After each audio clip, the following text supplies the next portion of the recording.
हाल ही में आरएसएस के प्रमुख मोहन भागवत ने जनसंख्या को लेकर एक बयान दिया था, जिसके बाद से सियासी माहौल गर्मा गया है।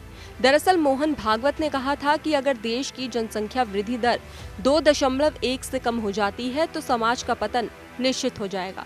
तो वहीं मोहन भागवत के इस बयान को लेकर अब सियासी गलियारों में नेताओं की प्रतिक्रिया तेज हो गई है। खास करके एआईएमआईएम के चीफ असदुद्दीन ओवैसी और झारखंड बीजेपी के प्रदेश अध्यक्ष बाबूलाल मरांडी के बीच जुबानी जंग देखने को मिल रही है। दरअसल मोहन भागवत ने नागपुर में आयोजित एक कार्यक्रम में जनसंख्या वृद्धि पर कहा था कि अगर जनसंख्या वृद्धि दर 2.1 से कम हो जाती है तो समाज का पतन निश्चित है।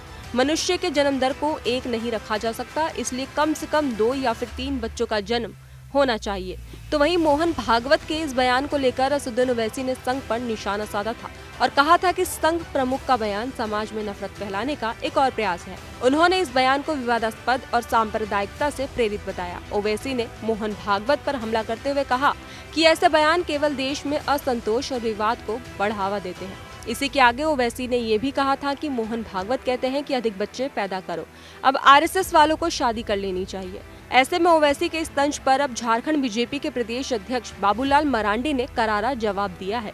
उन्होंने मीडिया से बातचीत में कहा कि मोहन भागवत ने ज्यादा कुछ नहीं कहा है, 2-3 बच्चे तो होने ही चाहिए, अगर 2 भी होंगे तो बराबर हो जाएगा। भागवत ने ये बयान देश के हित में दिया है। मीडिया कर्मियों से उन्होंने अनुरोध किया कि आप लोग रिपोर्ट को ठीक से पढ़िए और लोगों को इस पर सही जानकारी दीजिए। इसी के आगे बाबूलाल मरांडी ने ओवैसी के बयान पर कहा कि ये तो एक रिपोर्ट है जो विशेषज्ञों ने तैयार की है।